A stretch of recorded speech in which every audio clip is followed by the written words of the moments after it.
Pokrovsk কেন এই শহরটি রাশিয়ার জন্য এত গুরুত্বপূর্ণ? কেন ইউক্রেন এই শহরটি হারাতে চাইছে না? এবং এই যুদ্ধের ফলাফল কি শুধু দুই দেশের মধ্যেই সীমাবদ্ধ থাকবে, নাকি পশ্চিমা বিশ্বের নীতি প্রভাবের নিয়ন্ত্রণও এটি প্রভাবিত করবে? পোক্রোভস্ক একসময় দোনেৎস্ক অঞ্চলের ব্যস্ত রেল ও সড়ক জাংশন, যেখানে প্রায় 60,000 মানুষ বসবাস করতেন। যুদ্ধের আগে এই শহরটি ইউক্রেনের সামরিক রসদ সরবরাহের একটি গুরুত্বপূর্ণ কেন্দ্র ছিল। এখান থেকে সামনের বিভিন্ন যুদ্ধক্ষেত্রে সেনাদের জন্য খাবার, গোলাবারুদ এবং সরঞ্জাম পৌঁছাত। কিন্তু আজ শহরটি ধ্বংসস্তূপে পরিণত। অধিকাংশ বাসিন্দা নিরাপদ স্থানে চলে গেছে। একমাত্র কোকিং কয়লা খনি, সেটিও বন্ধ, আর এখানকার সবচেয়ে বড় টেকনিক্যাল বিশ্ববিদ্যালয়ও বোমা হামলার কারণে তছনছ। এদিকে রাশিয়ার লক্ষ্য স্পষ্ট, দোনেৎস্ক ও লুহানস্ক নিয়ে গঠিত পুরো দনবাস অঞ্চল দখল করা। পোক্রোভস্ক ও এর উত্তর পূর্বে কোস্তিয়ান্তিনিভকা দখল করতে পারলে রাশিয়া উত্তরে ক্রামাতোর্স্ক ও স্লোভিয়ানস্কের দিকে অগ্রসর হতে পারবে। এই অর্জন রাশিয়ার জন্য হবে 2024 সালের শুরুর দিকে আফদিভকা দখলের পর সবচেয়ে বড় একক সাফল্য, এবং রাশিয়া চাইছে পশ্চিমাদের বোঝাতে দোনেৎস্কের বাকি অংশ দখল এখন সময়ের ব্যাপার। ইউক্রেনকে শান্তি চুক্তি মেনে নিতেই হবে। তবে যুদ্ধ সহজ নয়। পোক্রোভস্কের দিকে রাশিয়ার হামলা 1 বছরেরও বেশি সময় ধরে চললেও তারা সরাসরি আক্রমণ না করে ধীর গতির পিঞ্চার কৌশল ব্যবহার করছে। ছোট ইউনিট, ড্রোন সরবরাহ, লাইন কেটে দেওয়া, তারপর বড় বাহিনী নিয়ে এগোনো, এই কৌশলই রুশ সেনাদের টেকনিক। বর্তমানে ইউক্রেনের 7ম র্যাপিড রেসপন্স কর্পস রাশিয়ান বাহিনীর ওপর বড় ধরনের ক্ষয়ক্ষতি ঘটাচ্ছে। ড্রোন ইউনিট এবং প্রতিরক্ষা ব্যবস্থা জোরদার করা হয়েছে। রাশিয়া শহরের রেললাইন পার হয়ে অধিকৃত এলাকা বাড়ানোর চেষ্টা করছে, কিন্তু ইউক্রেন তা থামাতে সক্ষম। বিশ্লেষকরা বলছেন, রাশিয়ার জন্য পোক্রোভস্ক দখল করা মানে শুধু ভূরাজনৈতিক জয় নয়, এটি পশ্চিমাদেরকে দেখানোর একটি মেসেজও যে ইউক্রেনকে শান্তি চুক্তিতে বাধ্য করা সম্ভব। অন্যদিকে ইউক্রেনের জন্য প্রতিরোধ মানে বিশ্বকে দেখানো যে তারা রাশিয়াকে বড় ক্ষতির মুখে ফেলতে সক্ষম, যাতে পশ্চিমা সামরিক সহায়তা অব্যাহত থাকে। বাছাই করা আলু আর স্পাইসি সিজনিং এ প্রাণ পোটাটা চিপস নাকি বিস্কিট খেয়ে বুঝে নাও। পোক্রোভস্ক এখন এক শহর, যা এখন কেবল রেল লাইন ও সড়ক জংশন নয়, এটি হয়ে দাঁড়িয়েছে পূর্ব ইউরোপের একটি প্রতিরক্ষা এবং রাজনৈতিক কৌশলের চূড়ান্ত পরীক্ষা। ইসরায়েলের পারমাণবিক রহস্য, কুয়েতের আন্তর্জাতিক নজরদারির দাবি। কেন ইসরায়েল এখনও তার পারমাণবিক স্থাপনাগুলো গোপন রাখছে? কেন তারা আন্তর্জাতিক পরিদর্শন মানতে রাজি নয়? এবং কেন মধ্যপ্রাচ্যের অন্যান্য দেশগুলো নিরাপত্তাহীনতায় ভুগছে? আজ সেই প্রশ্নগুলোর আবারও নতুন করে আলোচনায় আনল কুয়েত। আন্তর্জাতিক অঙ্গনে আবারও তোলা হলো পুরনো এক দাবি, ইসরায়েলের পারমাণবিক স্থাপনাগুলোকে আন্তর্জাতিক পরিদর্শনের আওতায় আনতে হবে। এই দাবি তুলেছে কুয়েত। দেশটির অস্ট্রিয়া স্থায়ী প্রতিনিধি ও আন্তর্জাতিক সংগঠন সমূহে নিযুক্ত রাষ্ট্রদূত তালাল আল ফাসাম ভিয়েনায় অনুষ্ঠিত আন্তর্জাতিক পারমাণবিক শক্তি সংস্থা IAEA বোর্ড অব গভর্নর্সের অধিবেশনে শুক্রবার তিনি এই আহ্বান জানান। কুয়েত নিউজ এজেন্সি সম্প্রতি তাদের প্রকাশিত এক প্রতিবেদনে এমনই তথ্য জানিয়েছে। রাষ্ট্রদূত আল ফাসাম জানিয়েছে, IAEA হচ্ছে একমাত্র বৈধ সংস্থা যারা নিশ্চিত করতে পারে একটি দেশের পারমাণবিক কর্মসূচি শান্তিপূর্ণ উদ্দেশ্যে ব্যবহার হচ্ছে কিনা। মধ্যপ্রাচ্যের প্রায় সব দেশই পারমাণবিক অস্ত্র নিরোধ চুক্তি, NPT এবং IAEA নিরাপত্তা ব্যবস্থার প্রতি অঙ্গীকারবদ্ধ, কিন্তু একমাত্র ইসরায়েল এখনো পর্যন্ত এই পর্যবেক্ষণের বাইরে রয়েছে। কেন এই ব্যতিক্রম? 1995 সাল থেকে যে প্রচেষ্টা চলছে মধ্যপ্রাচ্যকে পরমাণু অস্ত্রমুক্ত অঞ্চলে পরিণত করার, সেখানে ইসরায়েলের কোনো সহযোগিতা নেই। জাতিসংঘের নিরাপত্তা পরিষদের প্রস্তাব 487, যেখানে স্পষ্টভাবে বলা হচ্ছে ইসরায়েলকে তার পারমাণবিক স্থাপনাগুলো আন্তর্জাতিক নিরাপত্তা ব্যবস্থার আওতায় আনতে হবে, তা আজও রয়ে গেছে কাগজে কলমে।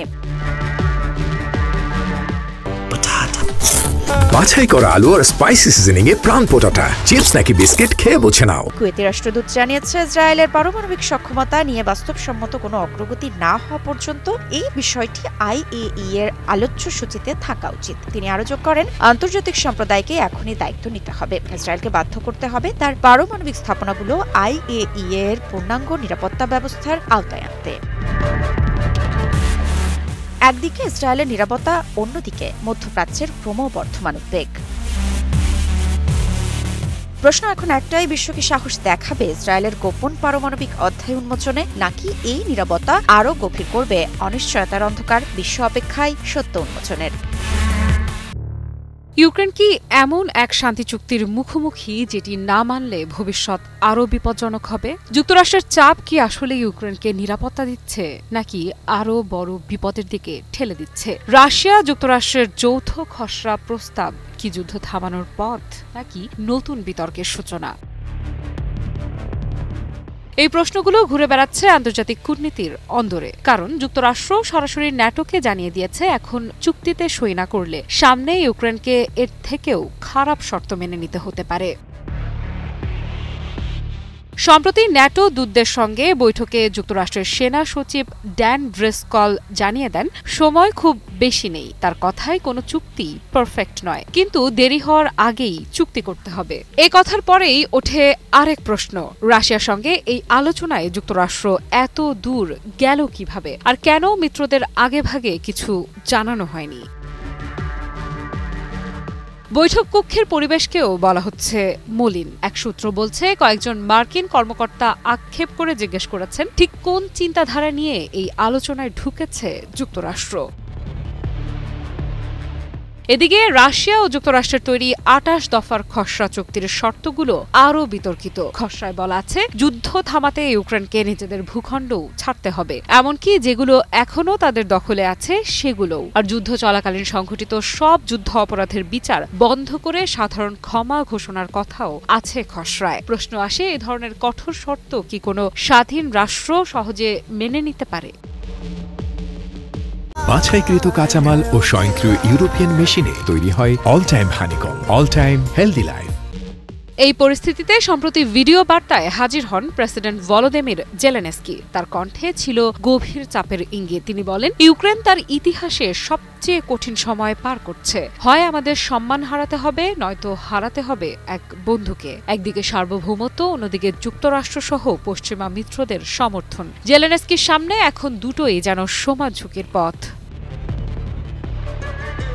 তাই প্রথমে করা প্রশ্নগুলোই আবার ফিরে আসে। যদি ইউক্রেন এখন চুক্তি না মানে, সামনে কি সত্যি অপেক্ষা করছে আরও বড় কঠিন বাস্তবতা? পরিস্থিতি দ্রুত বদলাচ্ছে। প্রতিটি নতুন বৈঠক, প্রতিটি বিবৃতি যুদ্ধ ও শান্তির সমীকরণকে নতুন দিকে ঠেলে দিচ্ছে। আগামী দিনগুলোই ঠিক করে দেবে ইউক্রেন কি চাপের কাছে মাথা নত করবে, নাকি আরও সময় চাইবে নিজের পথে লড়াই চালিয়ে যেতে। যুদ্ধ কি সত্যি শেষের পথে, নাকি এই শান্তি চুক্তির আড়ালে লুকিয়ে আছে আরেকটি রাজনৈতিক খেলা? ট্রাম্পের প্রস্তাব কি শান্তির বার্তা, না নতুন এক শক্তির কৌশল? কয়েকটা প্রশ্ন এখন বিশ্বজুড়ে ঘুরছে। রাশিয়া ইউক্রেন যুদ্ধের টেবিলে কি সত্যিই বসেছে শেষ আলোচনার খসড়া, নাকি এটা মাত্র শুরু এক নতুন অধ্যায়ের? মার্কিন প্রেসিডেন্ট ডোনাল্ড ট্রাম্প জানিয়েছেন, ইউক্রেনের প্রস্তাবিত শান্তি চুক্তি যুদ্ধ অবসানের চূড়ান্ত প্রস্তাব নয়। রাশিয়া ইউক্রেন যুদ্ধের অবসান ঘিরে যুক্তরাষ্ট্রের প্রস্তাবিত পরিকল্পনা নিয়ে যখন কিয়েভের মিত্ররা প্রশ্ন তুলছে, ঠিক তখনই ট্রাম্পের এই মন্তব্য নতুন আলোড়ন তুলেছে বিশ্ব রাজনীতিতে। সংবাদ মাধ্যম এক্সিওসের তথ্য মতে, গত সপ্তাহে ইউক্রেন বা এর ইউরোপীয় মিত্রদের ছাড়াই মার্কিন ও রুশ কর্মকর্তারা এই শান্তি প্রস্তাবের খসড়া তৈরি করেন। ২০ নভেম্বর ইউক্রেনের প্রেসিডেন্ট ভলোদিমির জেলেনস্কির হাতে পৌঁছে দেওয়া হয় লিখিত পরিকল্পনাটি, যা হস্তান্তর করেন মার্কিন সেনা সচিব ড্যানিয়েল ব্রেসকল। ট্রাম্পের ভাষায়, কিয়েভের হাতে এক সপ্তাহ সময়, আগামী ২৭ নভেম্বরের মধ্যে সিদ্ধান্ত নিতে হবে। ফক্স নিউজ রেডিওকে তিনি জানান, এটাই উপযুক্ত সময়সীমা, এখন না হলে আর কবে? কিন্তু ২১ নভেম্বর যখন হোয়াইট হাউসে সাংবাদিকরা জানতে চান এটাই কি চূড়ান্ত প্রস্তাব, ট্রাম্পের উত্তর ছিল সংক্ষিপ্ত তবুও তাৎপর্যপূর্ণ, না, এটি আমার চূড়ান্ত প্রস্তাব নয়, তবে যেভাবেই হোক আমাদের যুদ্ধ শেষ করতে হবে। এই বক্তব্যের পর থেকে কূটনৈতিক টেবিলে নড়চড় শুরু হয়েছে। ইউরোপ, কানাডা ও জাপানের নেতারা জানিয়েছেন, মার্কিন রুশ প্রস্তাব শান্তি আলোচনার ভিত্তি হতে পারে, তবে এখনও এতে বড় ধরনের পরিমার্জনা প্রয়োজন। বাছাইকৃত কাঁচামাল ও স্বয়ংক্রিয় ইউরোপিয়ান মেশিনে তৈরি হয় all time honeycomb, all time healthy life.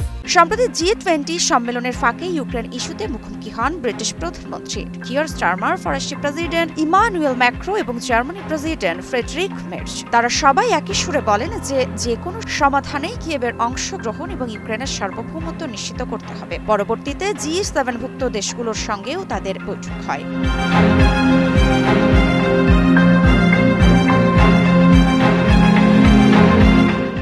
ঠিক তখনই যখন কূটনৈতিক টেবিলে শান্তির কালি শুকায়নি, ইউক্রেনের আকাশে গর্জে উঠেছে রুশ ড্রোন আর ক্ষেপণাস্ত্র। কিয়ারসন, দিনিপ্রা, ওডেসা, ইউক্রেনের পূর্ব ও দক্ষিণাঞ্চলে শহরগুলোতে আবারও ভয়াবহ হামলা। ধ্বংস হয়েছে আবাসিক ভবন, বিদ্যুৎ কেন্দ্র, অবকাঠামো। শান্তির আলোচনার মাঝেই আবারও শোনা যাচ্ছে বিস্ফোরণের শব্দ। ইউক্রেন কি এমন এক শান্তি চুক্তির মুখোমুখি যেটি না মানলে ভবিষ্যৎ আরও বিপজ্জনক হবে? যুক্তরাষ্ট্রের চাপ কি আসলে ইউক্রেনকে নিরাপত্তা দিচ্ছে, নাকি আরও বড় বিপদের দিকে ঠেলে দিচ্ছে? রাশিয়া যুক্তরাষ্ট্রের যৌথ খসড়া প্রস্তাব কি যুদ্ধ থামানোর পথ, নাকি নতুন বিতর্কের সূচনা? এই প্রশ্নগুলো ঘুরে বেড়াচ্ছে আন্তর্জাতিক কূটনীতির অন্দরে, কারণ যুক্তরাষ্ট্র সরাসরি ন্যাটোকে জানিয়ে দিয়েছে এখন চুক্তিতে সই না করলে সামনে ইউক্রেনকে এর থেকেও খারাপ শর্ত মেনে নিতে হতে পারে। সম্প্রতি ন্যাটো দূতদের সঙ্গে বৈঠকে যুক্তরাষ্ট্রের সেনা সচিব ড্যান ড্রেসকল জানিয়ে দেন, সময় খুব বেশি নেই। তার কথায় কোনো চুক্তি পারফেক্ট নয়, কিন্তু দেরি হওয়ার আগেই চুক্তি করতে হবে। এ কথার পরেই ওঠে আরেক প্রশ্ন, রাশিয়ার সঙ্গে এই আলোচনায় যুক্তরাষ্ট্র এত দূর গেল কিভাবে, আর কেন মিত্রদের আগেভাগে কিছু জানানো হয়নি? বৈঠক কক্ষের পরিবেশকেও বলা হচ্ছে মলিন। এক সূত্র বলছে, কয়েকজন মার্কিন কর্মকর্তা আক্ষেপ করে জিজ্ঞেস করেছেন ঠিক কোন চিন্তাধারা নিয়ে এই আলোচনায় ঢুকেছে যুক্তরাষ্ট্র। এদিকে রাশিয়া ও যুক্তরাষ্ট্রের তৈরি ২৮ দফার খসড়া চুক্তির শর্তগুলো আরও বিতর্কিত। খসড়ায় বলা আছে, যুদ্ধ থামাতে ইউক্রেনকে নিজেদের ভূখণ্ডও ছাড়তে হবে, এমনকি যেগুলো এখনো তাদের দখলে আছে সেগুলোও। আর যুদ্ধ চলাকালীন সংঘটিত সব যুদ্ধ অপরাধের বিচার বন্ধ করে সাধারণ ক্ষমা ঘোষণার কথাও আছে খসড়ায়। প্রশ্ন আসে, এ ধরনের কঠোর শর্ত কি কোনো স্বাধীন রাষ্ট্র সহজে মেনে নিতে পারে? বাছাইকৃত কাঁচামাল ও স্বয়ংক্রিয় ইউরোপিয়ান মেশিনে তৈরি হয় all time honeycomb, all time healthy life. এই পরিস্থিতিতে সম্প্রতি ভিডিও বার্তায় হাজির হন প্রেসিডেন্ট ভলোদিমির জেলেনস্কি। তার কণ্ঠে ছিল গভীর চাপের ইঙ্গিত। তিনি বলেন, ইউক্রেন তার ইতিহাসে সবচেয়ে কঠিন সময় পার করছে। হয় আমাদের সম্মান হারাতে হবে, নয়তো হারাতে হবে এক বন্ধুকে। একদিকে সার্বভৌমত্ব, অন্যদিকে যুক্তরাষ্ট্র সহ পশ্চিমা মিত্রদের সমর্থন। জেলেনস্কির সামনে এখন দুটোই যেন সমান ঝুঁকির পথ।